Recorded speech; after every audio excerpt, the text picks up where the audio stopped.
Council, and I'm Beijing-based. We are very happy to have invited 3 experts from both Highlink, James Hibbett, Managing Director from Highlink UK, and Ms. In Tune, Business and Digital Director from Highlink UK, and also Ms. Elena Gatif, Managing Director of Europe of the Azure Group, to join us and to share their insights of the top trends of all markets needs to know about the Double 11 and also the holiday campaign in China and the supply chain. First of all, please let me to just introduce a little bit about the EU SME Center. So the EU SME Center is an EU-funded project from the 2010 to help European small and medium-sized enterprises to get ready to do business and also to grow in China. And currently we are in phase 3, running for 18 months from October 2020 to March 2022. EU SME Center has 5 implementing partners, including China Britain Business Council. And also they have partnered with more than 270 government agencies and business supporting organizations in Europe and China. So very important is what they could provide support to the EU SMEs. So first of all is about the knowledge. So they have the market reports, guidelines, and also case studies, basically to share the sector insights with our European brands. And also organizing training programs, such as what we are having today, basically to raise the EU SMEs awareness of China-related business issues. And also, very importantly, it provides an advocacy platform for the SME group as a whole, and also as the consulting agencies, they also have a very helpful web link, which I'm going to show you here. So if you have any questions on the Chinese market, and you also need some like technical assistance, you're welcome to visit this website and basically ask the expert about your inquiries, and then they will get back to you within very short period of time, basically to address what kind of questions you have about the China market. And also, as you can see that on top of the e-commerce webinars that we are running today, they also have a list of upcoming activities on both the CCC mark for newcomers and also like the circular economy in China, and also another digital exports and cross-border e-commerce webinars on the 18th of December.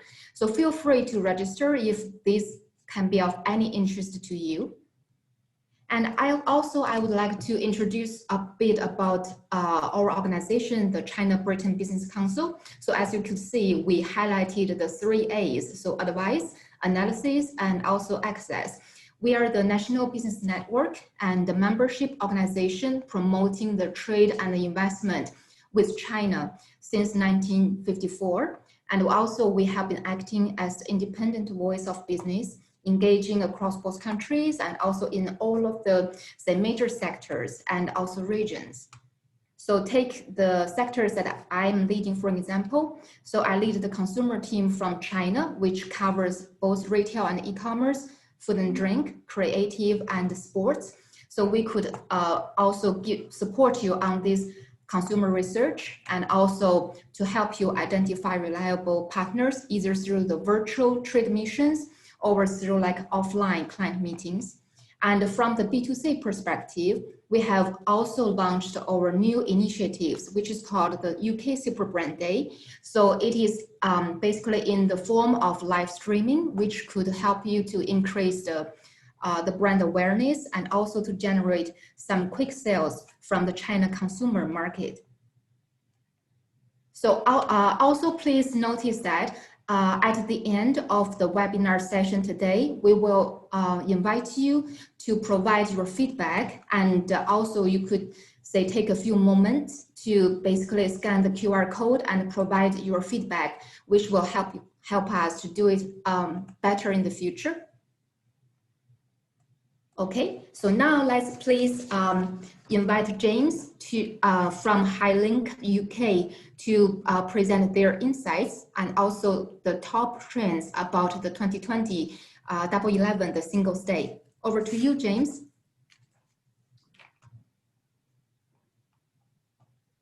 Good morning and evening. Thank you, Demi, for the introduction. And thank you all for joining. I'm joined by my colleague Ying, who's our digital director. Hello everyone, I'm Ying. I'm the Business and Digital Director at Highlink UK. And we're just bringing up the shared screen now. Hopefully you can all see. Great. So first of all, just to introduce who we are at Highlink. So we are a digital media and marketing agency, and our mission is very simple. We act as a bridge to plug the cultural gap between China, the UK and the rest of the world through creative digital media and marketing. To give you some headlines about who we are, we're actually the first native Chinese agency to move from the East and come West to set up here in Europe. So I was the first foreigner that was employed in Europe to set up London and across Europe. And we have very strong relationships and partnerships with the tech giants. You may be familiar with Baidu and Sina and Tencent. We also are winning awards. Our sort of proved effectiveness in everything we do has a commercial edge. And as I say, today you're joined by Ying and myself to take you through some insights over the Singles Day. Our network across China is very extensive. We have 15 offices right across the region. For those of you who know China or have visited before, you'll appreciate that it's never ever one size fits all. It's many mini cultures within one huge country. So if you're a consumer brand in luxury or in fashion, you'll also need to appreciate the different nuance in the different tier cities and the different tastes across China. We find that sort of hyper-local insight is very powerful when we're informing strategy and doing marketing campaigns. We also have a network across Europe in London, Paris, Munich, and Milan, helping a variety of different brands. How we help our clients is as a full service digital agency. So that's everything from digital strategy, helping brands with their first steps into the market, or even optimizing brands which are already performing there. Social media, we have access to one of the largest rosters of KOLs, that's key opinion leaders, influencers in China, to help drive campaigns, through to search and media buying and planning, creative, EPR, gamification, all the way through. So it's a full service offering. And lastly, just to share the type of clients we work with. So a large breadth and width of different categories here, and also size. So everything from boutique, leather, good brands, or like a boutique watch brand like Bremont here in the UK, all the way through to being the official communication supplier to the Beijing Winter Olympics in 2022. Also across many categories, from beauty to consumer, automotive. And at the end of the day, it's all about understanding how to connect with the Chinese consumer. And this is key, one, because the constant evolution of the consumer, the pace at which they're changing, and also the pace at which the channels are moving in order to reach them most effectively. So a quick introduction to Singles Day. You would have heard many numbers thrown around about this incredible shopping festival, but here's a bit of background to what it is. So it was actually founded back in the 90s, and it was a group of Nanjing University students who were living in their same-sex dormitories, and they were single, feeling sorry for themselves. They thought to cheer themselves up, they would buy themselves gifts. And this sort of began a sort of a theme, which I suppose to embrace symbology, they did it on the most single date of the year, 1111, to represent the single nature of them.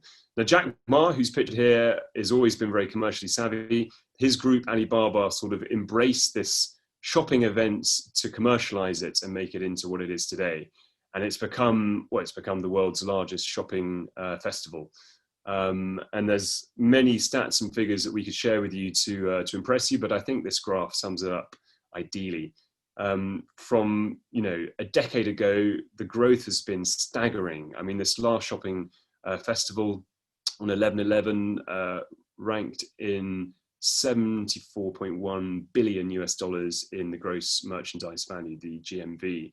Now, when you put that into perspective, if I share with you, for example, what last year for Black Friday, In the West, I think the GMV was around $7.5 billion. You can just see, firstly, how much it eclipsed any of these Western shopping festivals, but also the speed at which this is growing and continues to grow. So this is why a lot of Western brands are so interested in this event.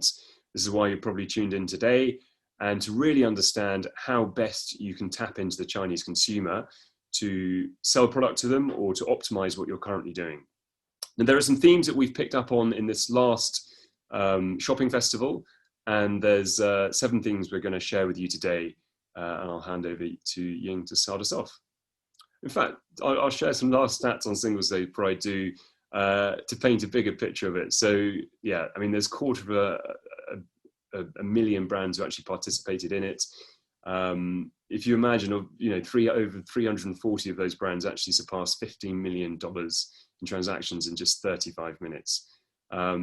It's a global phenomenon, and I think we'll begin to see even more Western brands getting involved every year as it evolves. So handing over to Ying to share some themes with you. Thank you, James. When James earlier mentioned it's like a Singles Day, I'm sure a lot of us would agree that today, right now, 10 years later, it's no longer just for singles. In fact, I call it my best retail therapy day. So one thing that we need to highlight for Singles Day definitely is the influence of key opinion leaders, KOLs. This is something that is very important for the Chinese market, and I'm sure many of you would have heard about the impact that they bring for brands. Now, KOLs, key opinion leaders, they're essentially trusted influencers, and they help customers make purchase decisions. They are almost like an expert in a certain category, and everything that they recommend typically gets stepped up by fans. Now, Livestream is another key feature that has picked up a lot, especially more so during the lockdown. This would be where KOLs would be introducing products, answering questions during the live streaming. And in fact, during Singles Day this year, there were 30 live stream channels on Taobao Live. It generated about 50 million US in sales. Now, the 3 KOLs that you see here, I would almost consider them the gold class of KOLs. Via, she's known as the queen of Chinese live streaming. In fact, at one point, she sold rockets. Austin Lee, you might be familiar with him as the lipstick king. He once sold 15,000 lipsticks in 5 minutes. And we have Becky Lee. She also once sold 100 mini Cooper cars in 5 minutes. So you can imagine the impact of these influencers in the Chinese market. Now, there is this also program that was launched in 2019, which is called the Tmall Global Influencer Ecosystem. Now, this platform started with collaborating with international influencers. Right now, there's about 500 influencers on it. And some of them are like global stars that you might be familiar with, like Rihanna, or even makeup celebrity Charlotte Tilbury. And what this incubator does is that it kind of collates all these celebrities and influencers and get them to collaborate together and come up with content. So this group of content creators has worked with over 4,000 international brands to promote the growth. And this year we have Taylor Swift, Magic Johnson, and Miranda Kerr, who are some of the top KOLs that work with the local KOLs as well. And here you can see an example of Taylor Swift and how she collaborated with Chinese live stream. Hey, Gia, how are you? I'm so excited to talk to you about some new exclusive items that we have coming out at Singles Day. And I really can't wait to hear what everyone thinks. I had a blast performing at Singles Day. It was so much fun. I got to perform with my backup singers and then local dancers. And so it was really nice to get to meet everyone there. I remember the piano was covered in these beautiful roses, which was really, really fun. And the stage was gorgeous. The crowd was amazing. Yes. So Taylor Swift actually participated in the 2019 Tmall Gala. And this year, what she chose to do is she actually launched the merchandise tied to her latest album, Folklore, to China first. So 2 weeks ahead of the launch for the rest of the world. And this was something that she worked with Via to promote the merchandise. The next one we have is sports star Magic Johnson. He decided to help promote CBD health products for Uncle Bud.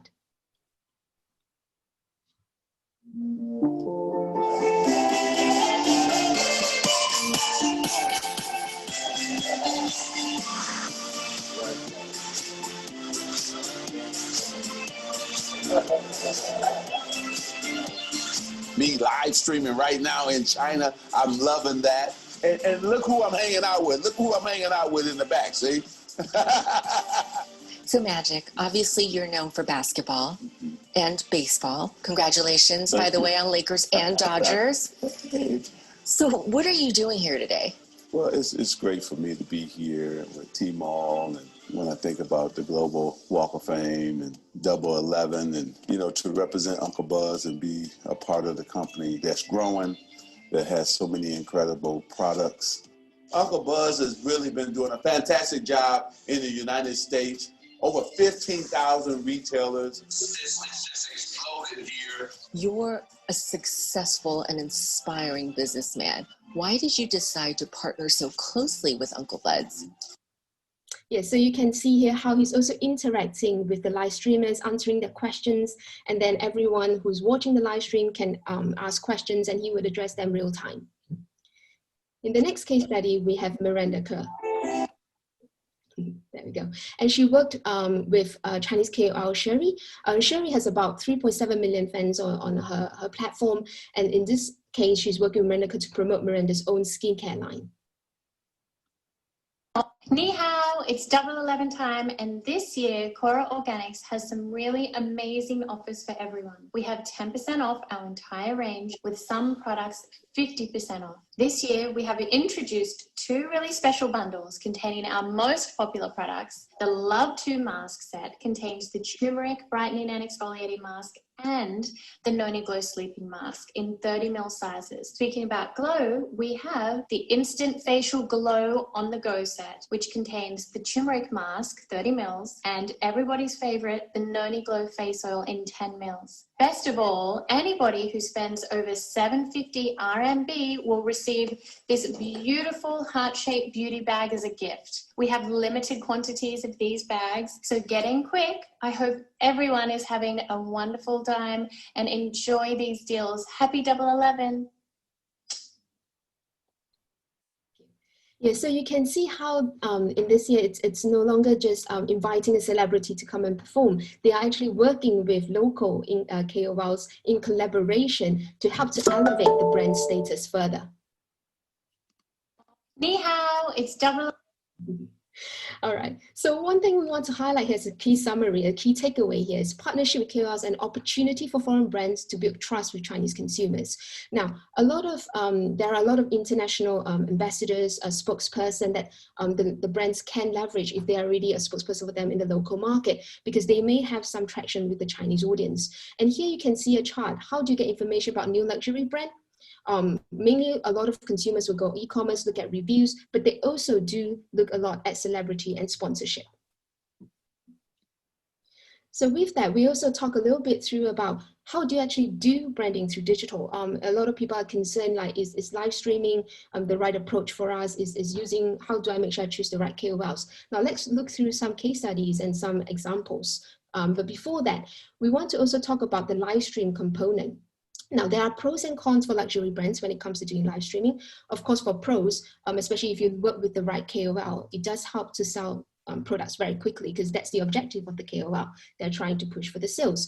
And it does help to heighten the brand awareness almost overnight and obtain new customers who might want to try a product. However, on the other hand, because with live streaming, typically when you work with a KOL, they do want to have some kind of a preferred rate for them. So there's often the price discounting that can affect the brand reputation in the long run. And also KOLs take a lot of they do work on a commission basis. So typically the commission could be about 25% onwards.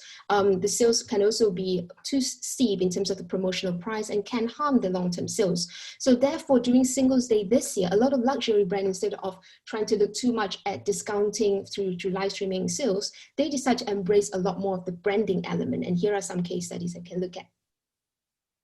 So with Cartier, they hosted their first live stream on Taobao Live. And instead of just showing like the product itself, they showcased a 28.3 million USD necklace, and more than 800,000 viewers participate in live stream. And what they really show is highlighting the feature, looking at how glamorous it is. And it's at this price, you would think that why would anyone be looking at that live stream? What's the purpose of it? It's really to appreciate the beauty of the product. And you can see how a lot of people are engaging and help to heighten the brand awareness amongst the Chinese audience. with Coach, they allow users to virtually browse and purchase products at their boutique for, on the Fifth Avenue NYC. And this is through kind of like a 360 experiential event on Tmall itself. So users, if they can't physically go there, well, of course, with lockdown, we can't all travel, but they will be able to browse through the store, have a glimpse, and have that experience. And this really helped in terms of elevating the brand awareness as well. Then we have Longchamp, who launched a special edition La Plage bags on Tmall, and this is made exclusively for the Chinese market. Now, this is one thing that I think a lot of brands can try to adopt as well, is how they might come out with kind of a capsule collection that is available only on Singles Day for the Chinese audience, or how, like in the earlier example where Taylor Swift launched 2 weeks ahead in China as opposed to having a global event. So it's really catering for the Chinese audience, making sure they also feel special and there's something that they could get their hands on before anyone else in the world. So with that, what is the main takeaway when we talk about branding for luxury brands and it comes to Singles Day? Luxury brands have refocused on building brand equity through more owned content. And what we mean by that is that they are starting to tell a lot more story, even though Singles Day has always been known as a sales event, a heavily promotion driven, discount driven event. But a lot of brands are now telling their own brand story, and a lot of consumers, as you can see from this chart, they do get a lot of their information from the offline stores, like they can go there and ask the salesperson and touch and feel the product. But at the same time, over 87% of respondents in this survey here also look at the official brand channels online. They want to know what kind of story is the brand telling, and then how they can engage with the brand further. And the next part would be the unlikely influences. Earlier, we talked about, you know, the glitz and the glamour. We have all these big Hollywood celebrities. Now, what are some of the unlikely influences we actually encounter in this Chinese market during this Singles Day? So one trend that I would like to share with everyone here is that there is this shifting trend for KOLs. Yes, the celebrities and those that look really, you know, glamorous, etc. They are still very popular among the Chinese audience, but there is a slow, it's a rapid shift in terms of embracing unconventional KOLs here. So here we say here Chinese Generation Z, the younger demographic, they're in fact rejecting conventional KOLs for a more quirky alternative. Now here we have Li Ziqi, and she's like a farmer in Sichuan province, and she shares her daily lives of over 40 million of her followers on Douyin. And you can even buy her products on the online shop. Let's take a look at the quick video and you'll get an understanding of what I meant.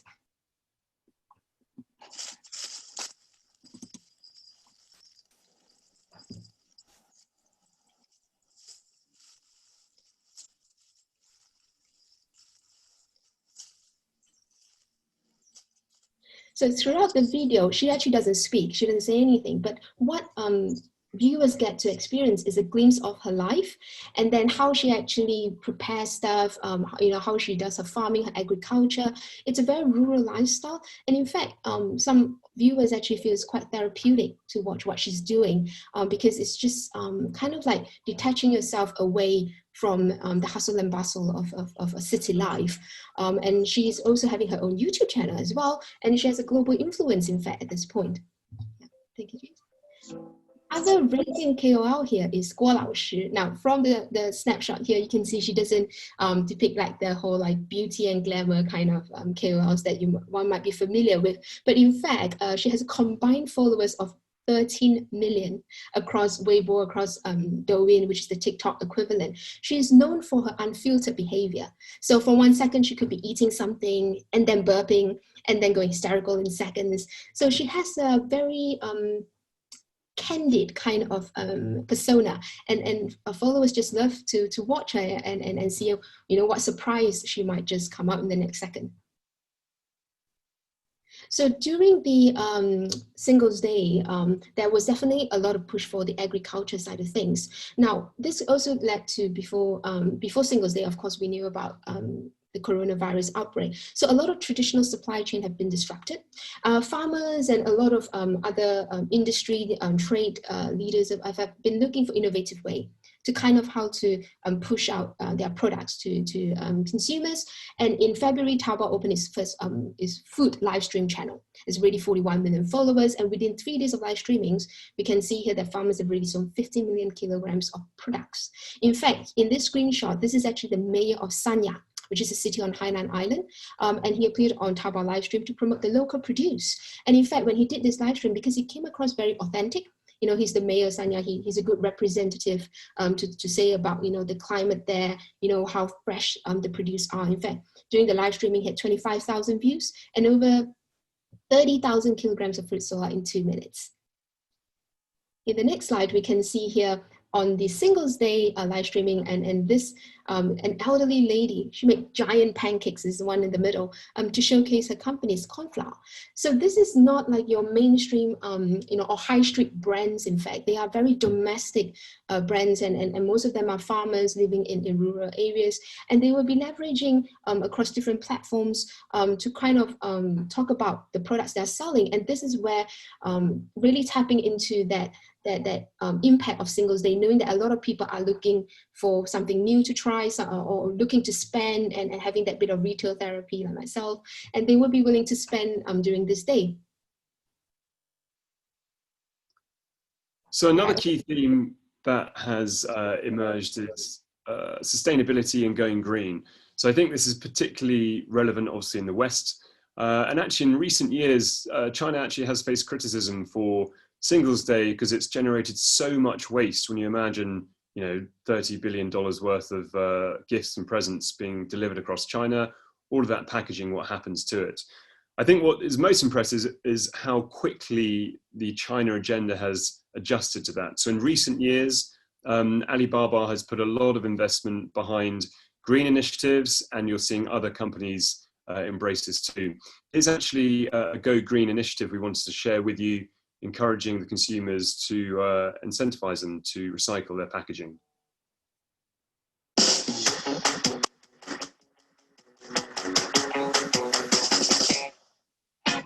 The National Cardboard Box Recycling Day is part of the Go Green campaign of Double 11, which led by Cainiao and joining efforts with the partners of China Environmental Protection Foundations, also with the logistic affiliates of Alibaba Group. We want to encourage the cardboard box recycling during the period of very high volume of delivery boxes after the Double 11. 今年双十一我们家买了很多东西，儿子也买，媳妇儿也买，我也在买，大大小小大概有20多个这个箱子呀、包裹呀，很多的。可回收物品，然后到我们这边可以换取一些小礼物也好啊，或者说是做一份公益也罢。有这样活动，我可以经常参加的，一直参加的。 People can participate in the campaign both online and offline. And today, we are holding over 200 events in the neighborhoods all over the top cities. We want to inspire consumers to... So that gives you a taste of one of the initiatives that they're doing, and actually seeing how brands are embracing actual physical products recycling as well. So Cainiao, the logistics company of Alibaba, has now for this year introduced fully biodegradable tape-free packaging, which again is another step towards being socially responsible and also encouraging more consumers to shop ultimately. There are very impressive stats as to, you know, the numbers as to what this actually looks like on a day-to-day level during that shopping festival. You know, 4 million reusable boxes were used on Tmall supermarket orders. 12 million shipments used by smart packing algorithms to sort products into the right size boxes. You're seeing this theme of it not only becoming more sustainable, but smarter and using tech to make it more efficient. And one of the ways they're doing that and incentivizing is through initiatives and programs such as this. So on the Alipay app, there's this sort of incentivized, well, gamified approach to becoming more sustainable.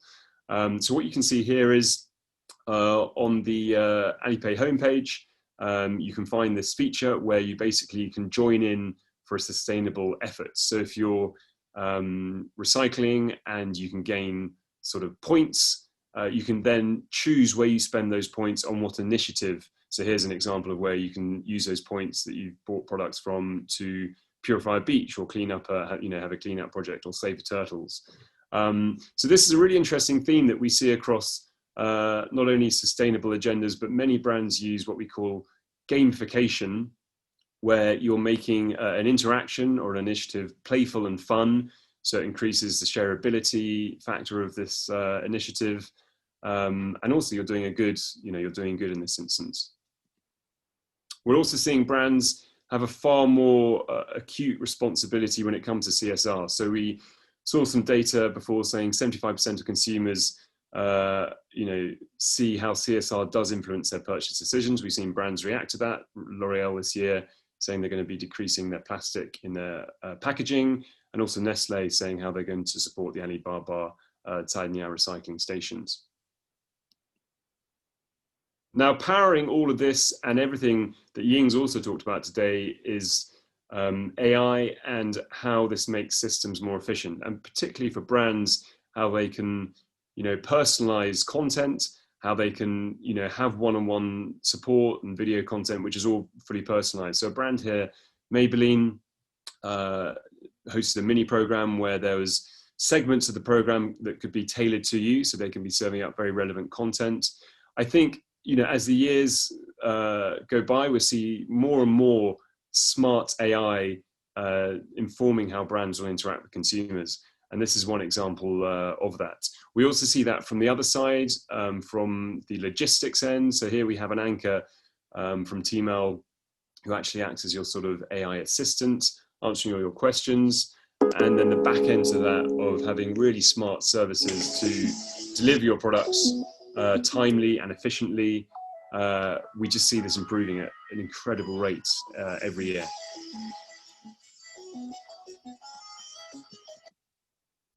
So if we pull on the learnings from all of those examples we've just shared with you, what does this mean for you as a brand listening in today, and how can this affect your decision as to when you should be getting involved with a big shopping festival like 11/11? So our first point to you would be, what stage are you at in your China journey? You may be brand new to China, and immediately going in for November 11 shopping is not going to be the smartest thing to do, because it is a very busy, very saturated, very expensive time to be doing your marketing and selling. It must be part of your bigger strategy. You've also got to bear in mind preparation is key. Consumers will start shopping well before actual November 11th.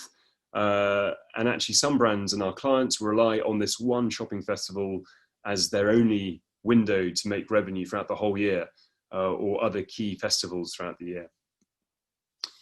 You've also got to appreciate the preparation, the resource, the time to prepare inventory, logistics, marketing, creative campaigns, customer service. There's many components to consider.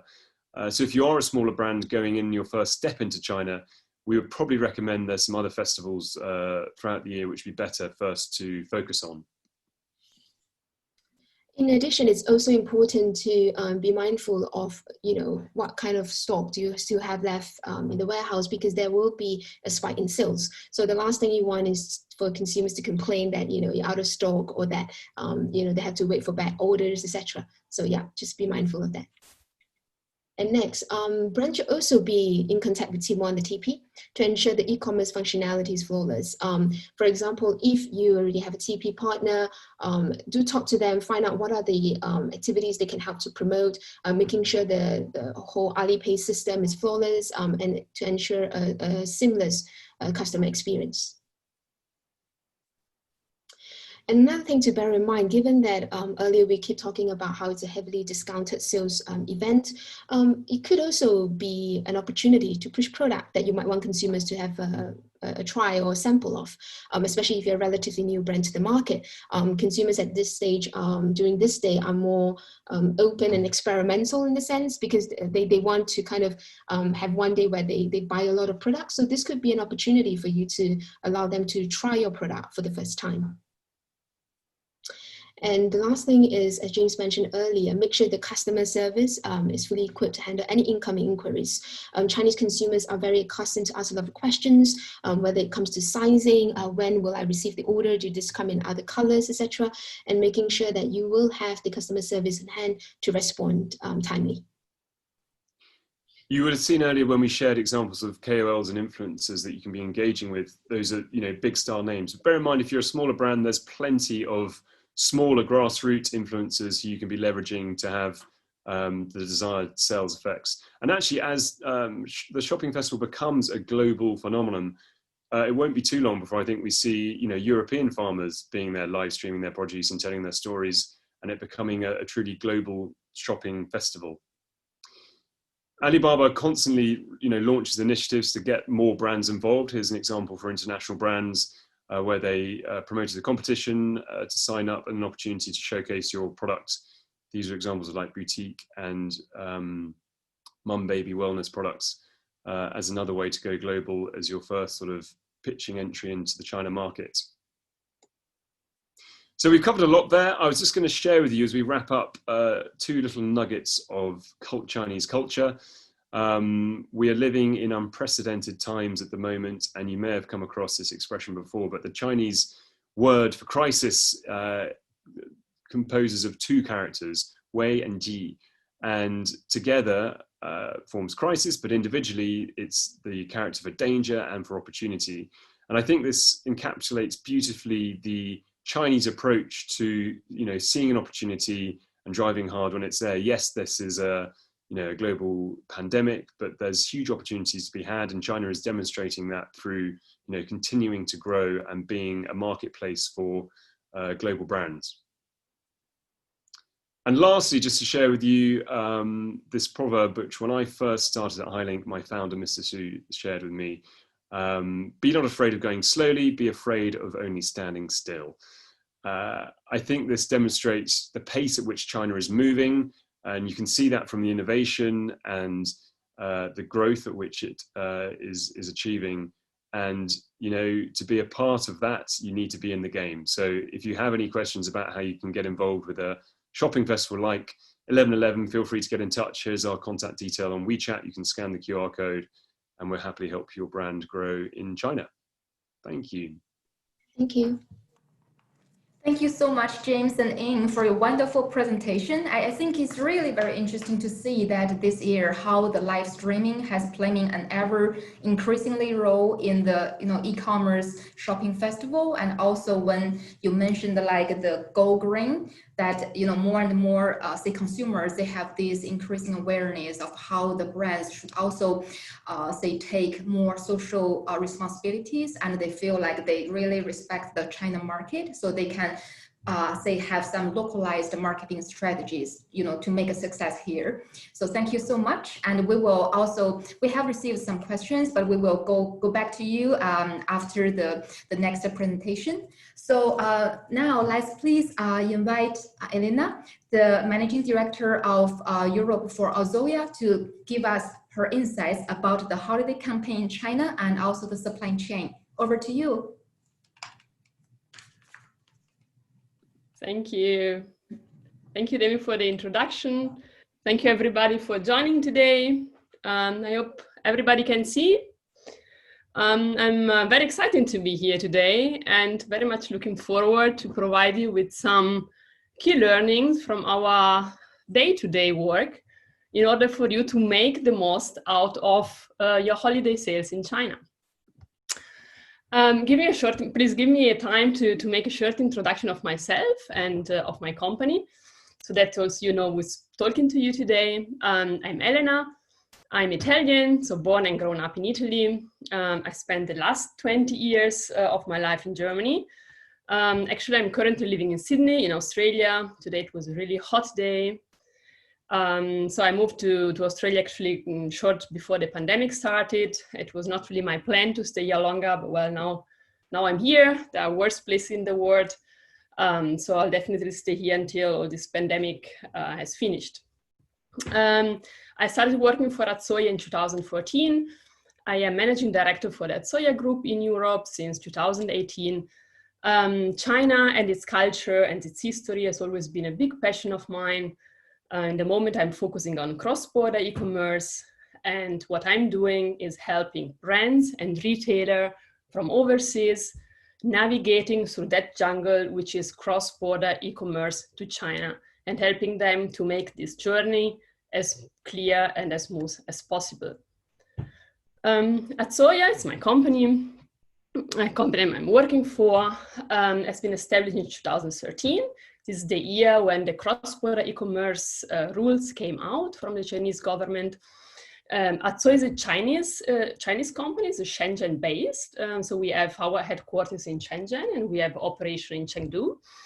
We have about 230 staff, to give you an idea of the size of the company. We have colleagues also all over the world. So in Australia, in Germany, in UK, in Japan, in US, and also in Korea, I think. What we do is we support overseas brands and retailers on their journey from overseas to China, and we do it in an omni-channel approach. So we started from a consulting approach, finding out, so what is the best market entry strategy for the brand of the retailer, getting into what are the best platform. Are we talking about platform? Are we talking about WeChat? Are we talking about a web shop? To operating this platform in a roadmap approach with support with technology, operation, marketing, until logistic, supply chain, and at the end also customer care. So Soya offers a turnkey solution for brands and retailers who wants to expand digitally through cross-border e-commerce to China. We are focusing on special categories, which are beauty, especially, but also pharmacies, nutrition, and also getting into fashion, into accessories, so which are the typical cross-border e-commerce categories, which are luckily also now expanding to many more exciting categories. So just to give you an idea. Elena, sorry to jump in. Could you please put your screen in full screen so that we can see the presentation? Oh, sorry. Yeah, perfect. Thank you. Sorry. Yeah, thank you. Thank you. Some of our current working cases, maybe you know, Highlink is one of a UK retailer, and also Pixie is a UK beauty brand. So if we take, for example, just to give you an idea, the case of Highlink, we are operating a China web shop, we are operating a WeChat mini program, as well as the Tmall global store, JD.com store, Little Red Book, and also Kaola store. Yes, so you see a bit more of our clients. We have some pharmacies, especially from Australia. We have a luxury department store from Germany. And also in Germany, we are quite strong in pharmacies and nutrition. So let me give you an overview of what I would like to talk to you today. First, I'll give you a kind of review of what is the Chinese holiday sales in a nutshell. Second, I'd like to give you some idea on how you can concretely best prepare for your holiday sales. And then how to make the most of the holiday sales. So which tricks and tips, which learnings can I give you today to really make the best out of it? And also I'll talk you shortly about some challenges in the supply chain, especially now in the times of COVID and holiday sales. So let's see, we have seen all about many figures. So now on the left-hand side, you'll see the revenue from holiday sales in China, the left-hand side, on the right-hand side in US. So just to give you an idea, so this 2020, we have 74 billion US dollar for the Singles Day, which is about, I think, a little bit more than 1/3 of the e-commerce revenue in UK. Then we have the JD.com festival on middle of July, so the 18th of June, which is 41 billion of US dollar, which is a little less than the entire, I think, e-com revenue of Italy. If we compare it with Amazon Prime Day or with the US Thanksgiving, Black Friday and Cyber Monday together, so we see here on about which numbers are we talking about. So when we talk about holiday sales, everybody's just actually talking about or thinking about Singles Day and maybe Black Friday. But actually in China, there are many, many more. And if you're thinking about selling to China, you should really be aware of it. We normally divide it in S campaign and A campaign. So there are major e-commerce holiday sales, which are most of four. The one is the JD, the 618 festival, then we have the Singles Day, the Black Friday, which was just a few weeks ago, and then we have also the Double 12 festival, which is on the 12th of December. We have then the minor e-commerce holidays, and as you see, one of the minor e-commerce holidays in China is also Christmas. Then we have Chinese New Year, Valentine's Day, and Women's Day. And then one layer on the bottom, we see even more platform holidays. So we talk about Kaola, which is a very well-known platform for cross-border e-commerce. We see the Festival of Little Red Book. So if you're thinking about selling to China, you have to have in mind this calendar. The e-commerce in China is not running steady as we know it from Europe, but it's a lot about campaign. So you can think that Chinese customers are waiting for months before buying their favorite product, waiting for that particular campaign. So the e-commerce sales in China is a lot about peaks. So forget that you will get a steady growth of sales as maybe you are using in your home country, but get used to all these holiday sales.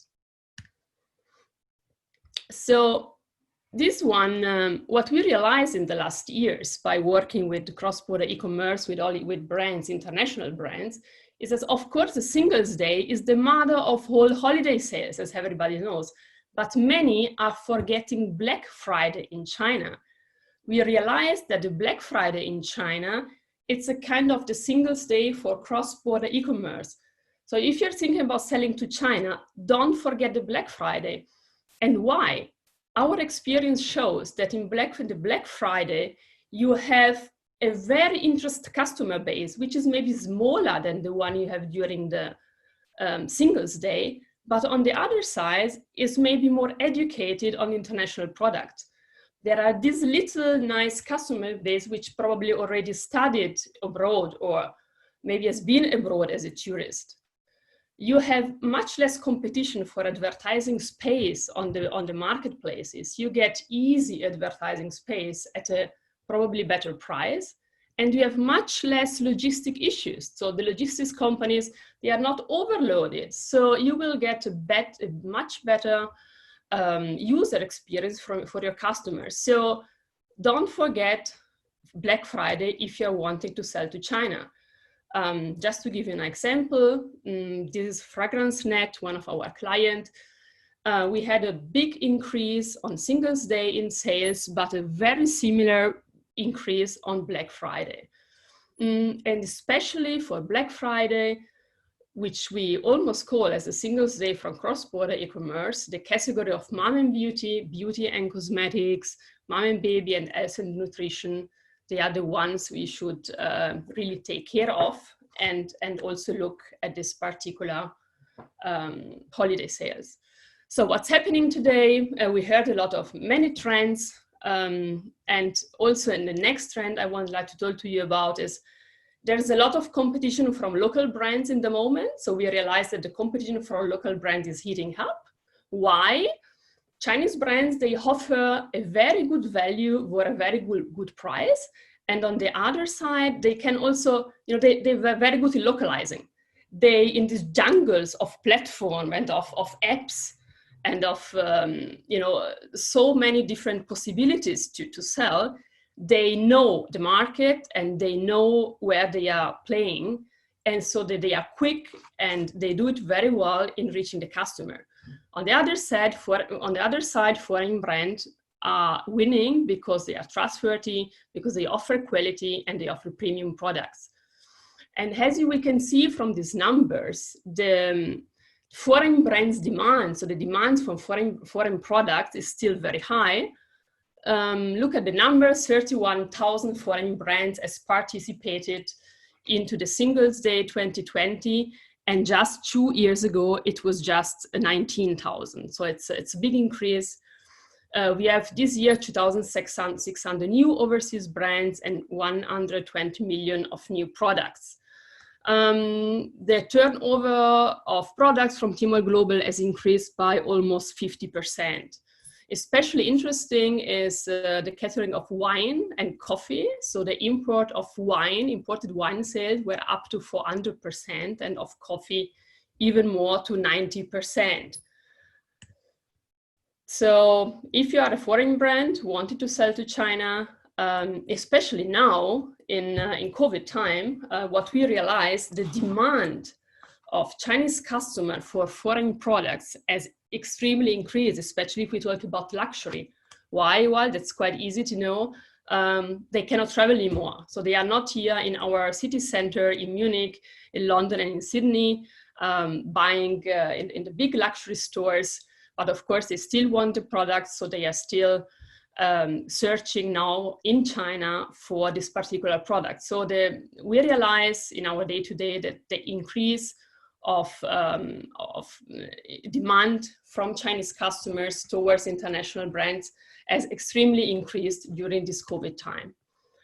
So now you want to sell to China and you want to prepare for holiday sales. So what you need to do is really to do your homework. So we see some brands or some retailer where they just like 1 month before they think about, well, let's do something. But it needs more preparation. So what we do with our clients is we do a real 1 year plan. So we look at all this calendar I showed you before, and we check which holiday sale we want to participate with. And then we allocate a budget. So at the beginning of the year, we decide, okay, we want to participate in these 10 holiday sales, and we allocate for each of them a special budget. Very important, you have to define your goal. So what is your goal? If you participate in holiday sales, you can reach many different things. So do you want to build brand awareness? Is this your target? Or do you want to increase sales? Do you want to get new customers? Or maybe do you want to build loyalty for the customers? So be careful there and define your goal before you start. Third step is find out what is your promotion approach. There are many different approaches how to do a promotion, and every different marketplace offering different approaches. So what do you want to do? Do you want to discount your products? Do you want to maybe offer some gift?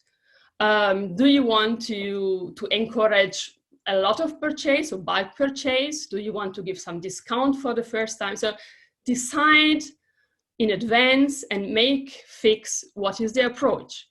And then as a last step, marketing correctly, because you can plan everything, but if the customer don't know it, then nothing happening. So find before the suitable live streamer we were learning about and give them incentives, and do this much in advance of the campaign itself.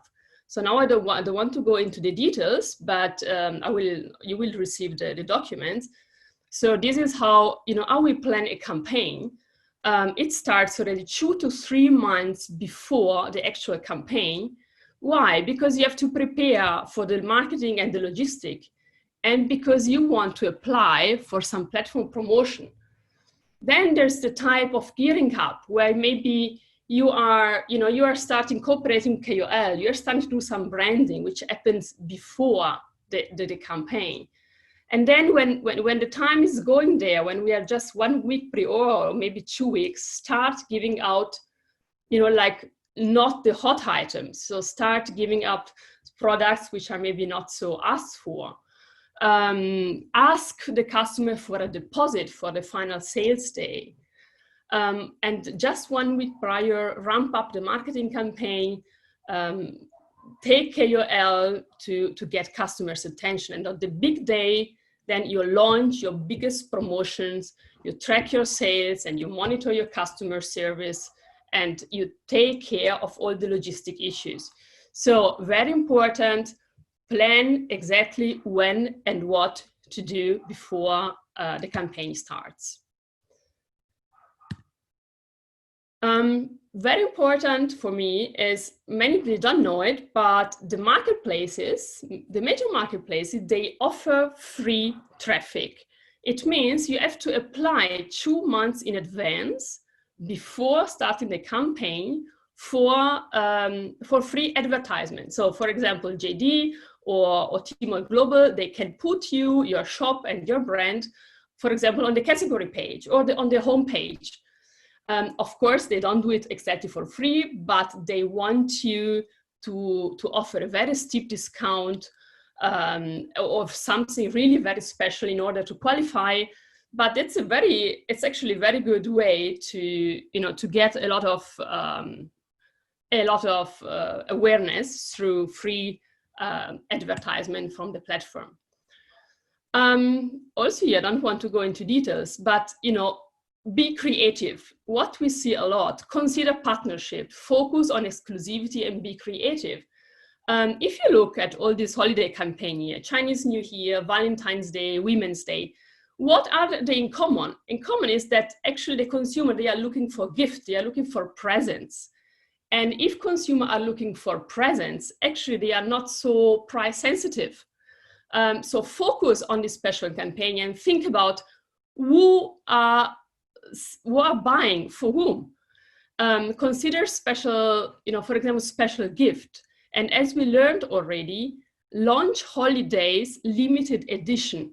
For the Chinese customer, is really very important to have something special, to feel exclusive. For example, a special collection just for the single day. And also consider some creative partnerships with other brands and industries.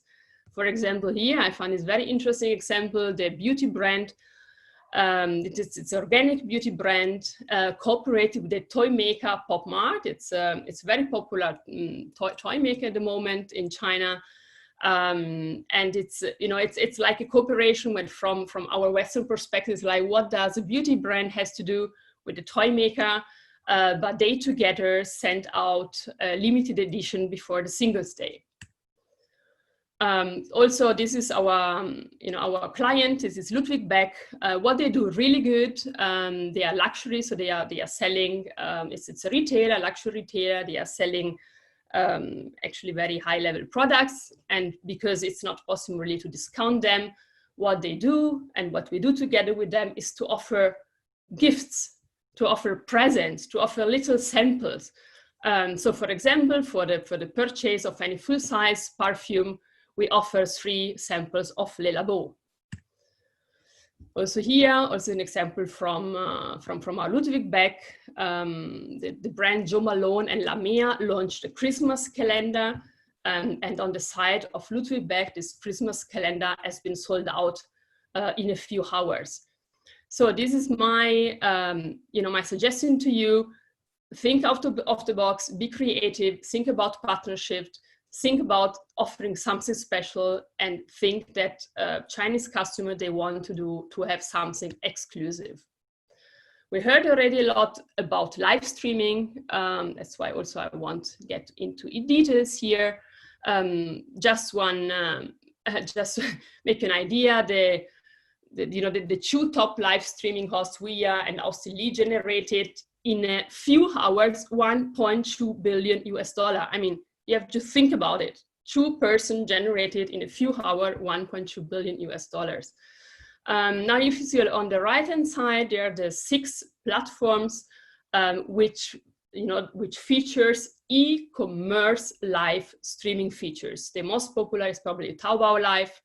We use a lot also WeChat mini program, and we have also JD, Pinduoduo, etc.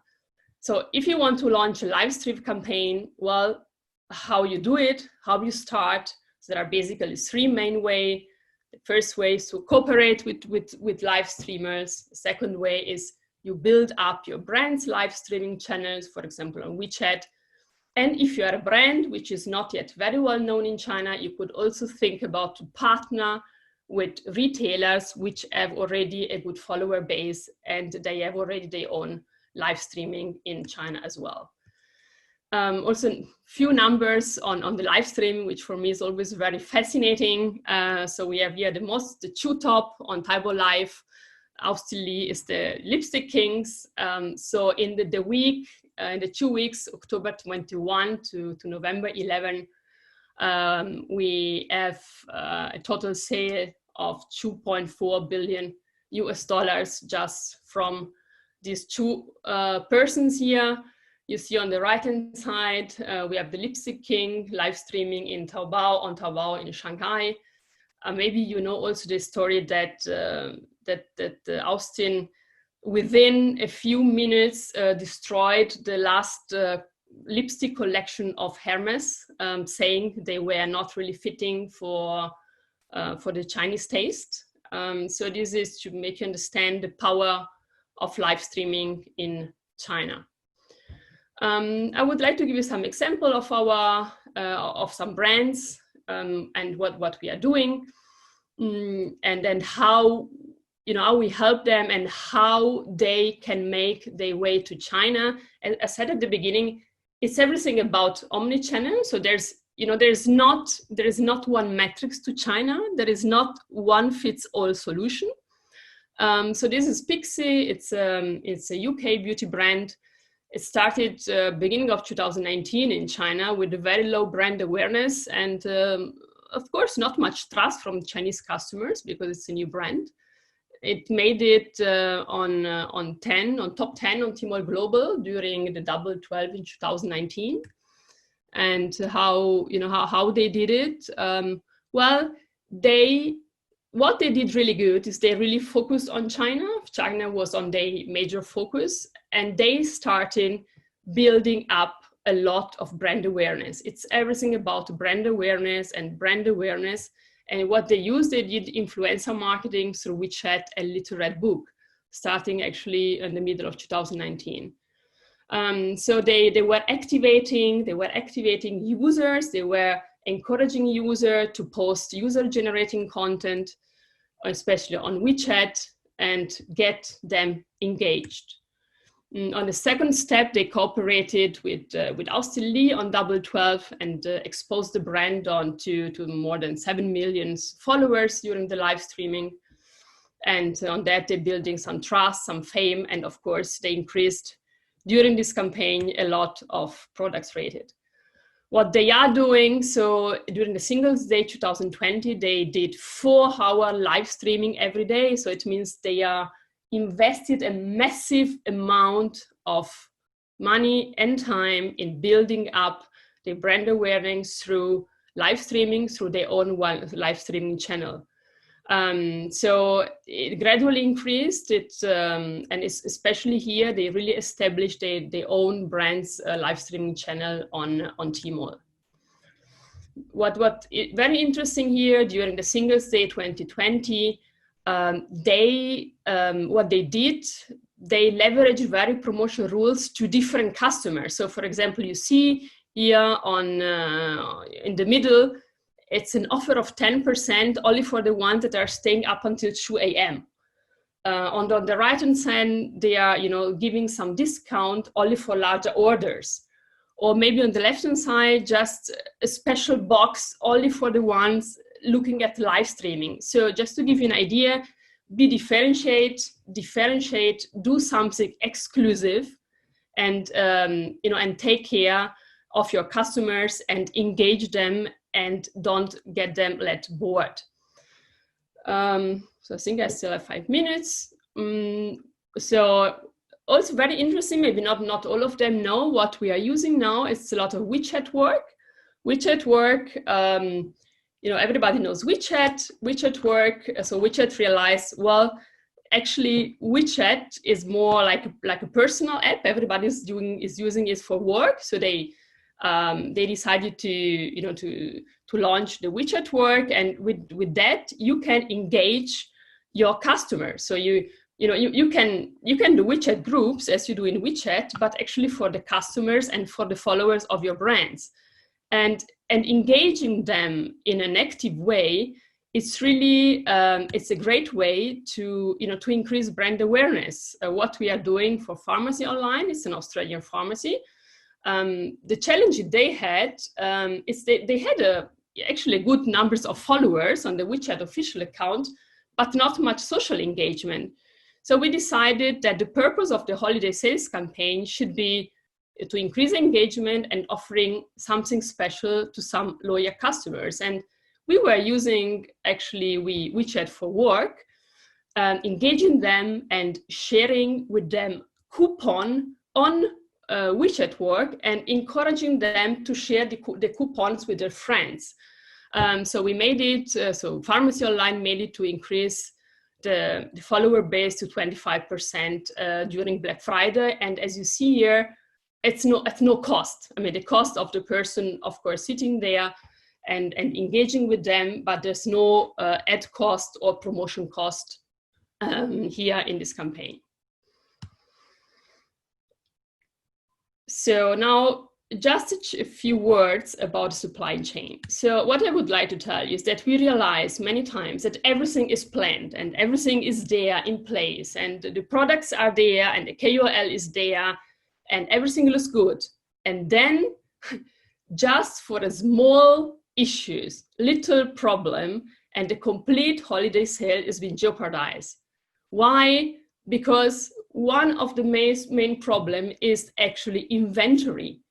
Because many overseas retailers really cannot understand that something sometimes is within 1 hour sold out. So one of the major problems is I don't have enough inventory for the campaign, especially for multi-brand retailers. Or my inventory is literally stuck at the airport harbor. This is what happened quite some times now, especially during COVID. Or maybe, little things. Oh my God, my warehouse just told me that actually they are on leave, what I should do. Or just realizing too late that the cost of shipping is actually too high. And this holiday campaign would actually just bring that I'm losing money. So if you know a bit of this, of these issues in advance, you can plan before. Also, the issues we had sometimes with our clients is they don't have enough gifts. We promise all our customers that we would put the samples, but we have not enough samples to put in each package. And then, of course, you get bad reviews. The engagement of the customer is not so good. Also, we realize that people that are or customers or brands which are not using the biggest marketplaces, they use their own infrastructure which crash. Or also the logistic provider, if they are not the big one or maybe a little small one, they cannot handle. So there are really many ways that these little issues can jeopardize the campaign. So please double check it before and be 100% sure before starting the campaign. Well, I think now I'm over with my time. Just a short overview about the 3 main shipping models of cross-border e-commerce. I mean, just about this one, we actually can talk 1 hour. I think many of you selling to China know it already. We have 3 main ways to, shipping model for cross-border e-commerce. The one is the bonded import. The other 2 are drop shipping from abroad, so personal parcel or UPU postal shipping. You can use your warehouse, for example, in UK, pack your parcel and send in 1-to-1 as a personal parcel through the post to China. Second way is the business commercial shipping. It's a new model. It's not new, actually. It was introduced in 2016. It means all cross-border parcel as a fixed lower tax rate. Normally, they have to be registered with the customs. So there's the 3 main way to ship to China. But of course, just for this, we can talk 1 other hours, but of course, anytime you have some questions about cross-border e-commerce logistics, I'm very happy to answer. So I hope I could give you some practical insight and some learning from our day-to-day managing managing campaign for our overseas brands and retailers for the holiday campaign in China. And thank you very much for listening.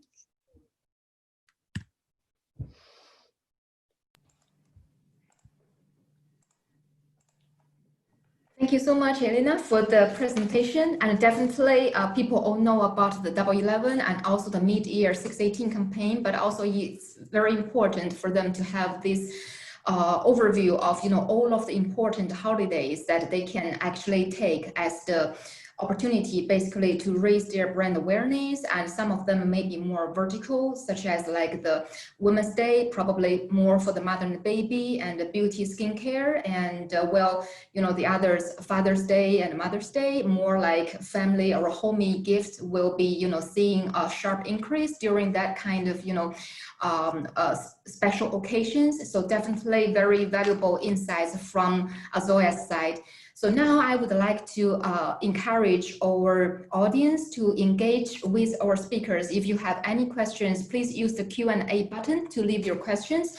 And I have seen that we have received some questions asking whether we could share the presentations with our audience. And so we will get the approval from the speakers, and upon their confirmation, we will follow up with an email with the review link of the webinar today, and also with the presentation and also the contact information from our speakers, so that if any of the participants have any further or more detailed case-by-case kind of inquiries, you are very welcome to reach out to our speakers directly. And now, when you are thinking about the questions, I actually have one question for both Highlink and also for Azoya.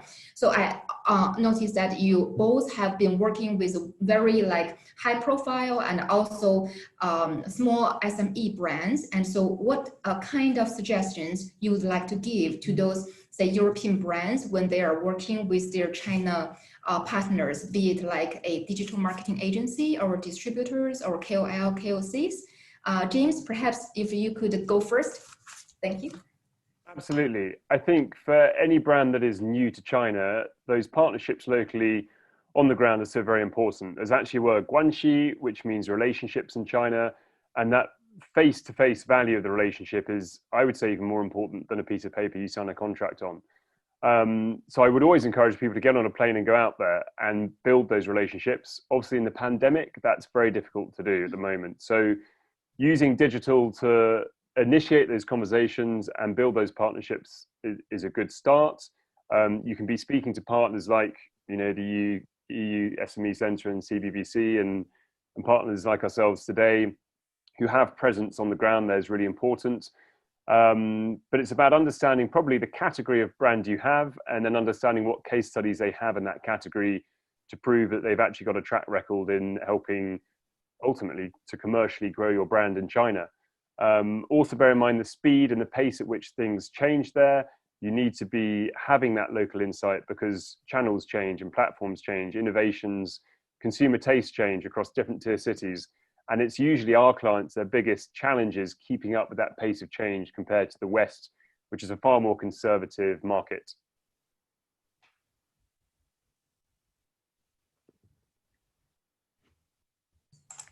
Thank you, James, for the answer. And Elena, anything you would like to share from your side? Yeah, so I can 100% agree with what James said. I can add something.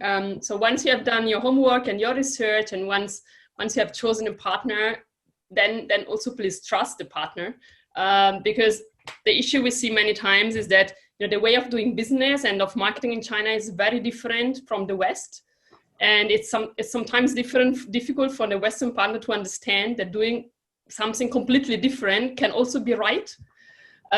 Just trust that the partner also knows the market good.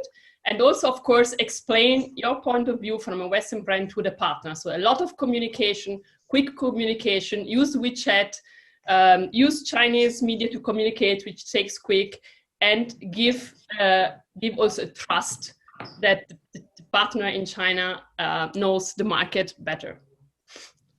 Yeah, thank you. I think just to emphasize Eleanor's point there, she makes a really good point. The fact that it's so very different. You know, things like media buy on WeChat, or, you know, in many ways, things are more expensive in China than they are in the West. There's a stereotype, cheap and cheerful, made in China. People think doing business in China is cheap.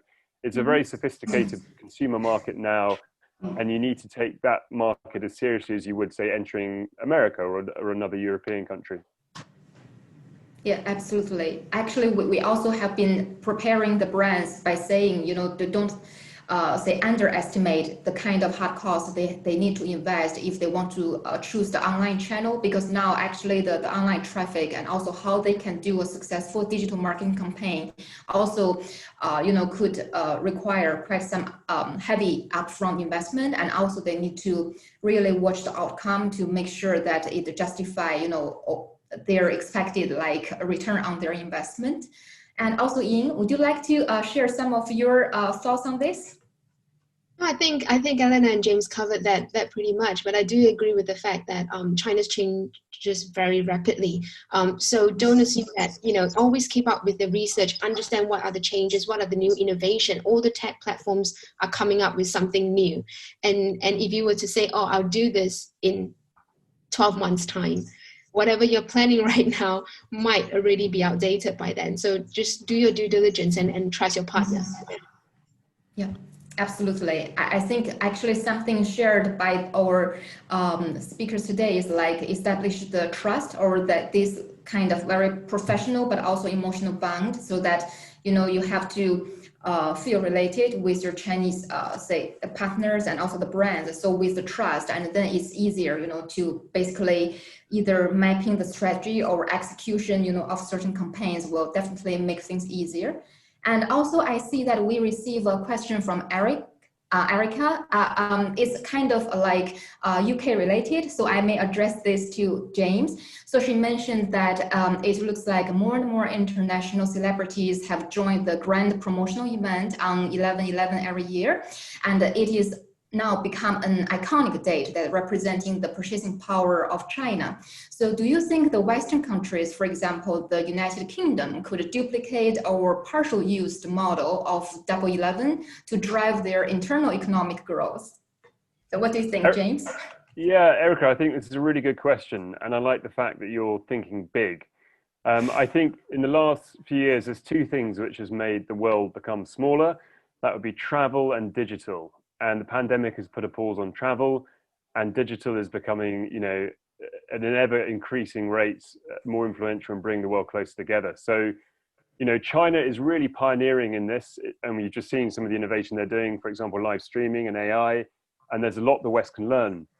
So I feel a shopping festival like 11/11 can very easily become a global shopping festival, as it is already. That momentum is building. It's interesting, there's also cultural connotations with this. We actually had a project with a client saying, could this ever work in the UK? What with, you know, it being Armistice Day, November the 11th in the West. So, you know, that may be a barrier alone from a respect point of view, but there is scope for global shopping festivals.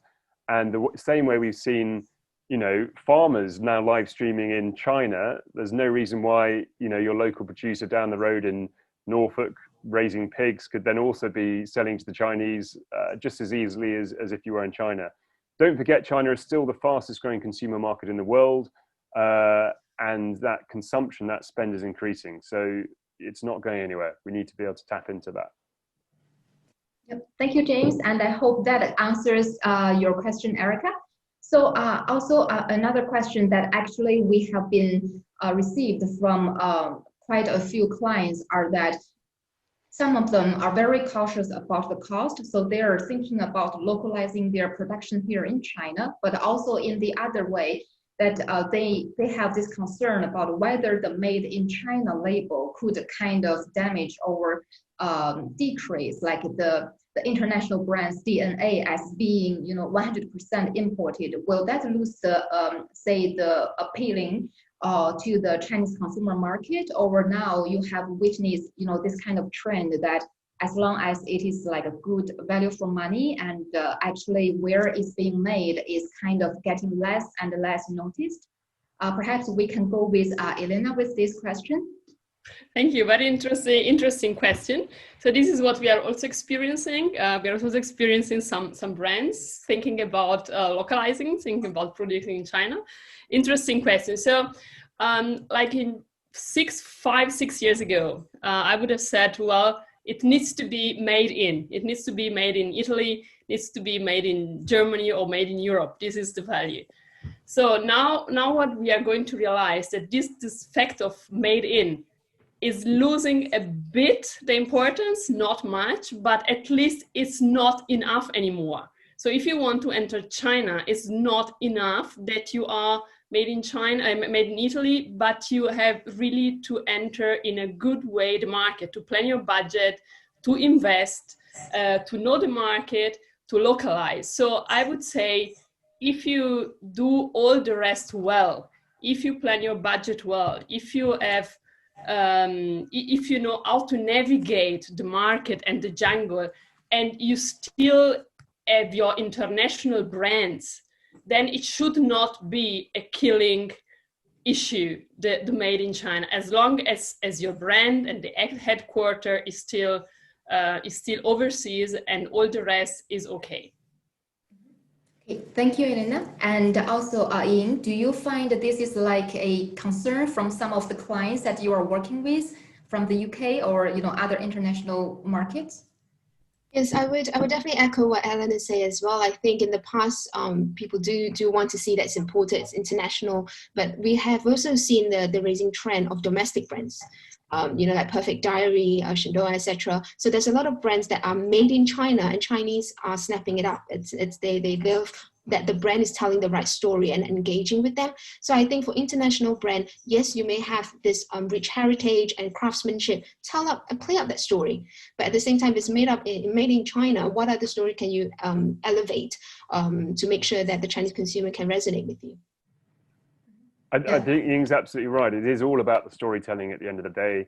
And actually, the provenance, if you are made, as Elena said, in Italy or in Germany or France, that's the story angle you can play up. But again, if you're made in China, that doesn't matter either, because there's plenty of other stories you can tell. And all I would say is, there's brands out there making a huge success selling tea to the Chinese. So that's a proof concept in itself. Yeah, I think that's basically the master basically selling something to China where we are already have a very competitive domestic market. Very true. So actually storytelling is very important, because that's also why when we are talking with clients, we highlight, the importance of brand seeding, because no matter if you are trying to identify any partners or basically the consumers, they tend to go to the social media channels basically to check what are the digital presence of the brands and what are other people or users have reviewed their products. So definitely I think the storytelling very important. Thank you. And so I think we have come to the end of our session today. So thank you very much for our 3 excellent experts and also speakers for sharing this very insightful and valuable presentation. And we hope all of you who join us today find this very useful. And we will also send you a follow-up email with the review link. And also if you have any further questions to address to our guest speakers, feel free to reach out to them directly, or we are happy to make a warm introduction for you. So thank you, and also happy Friday, and also have a great weekend.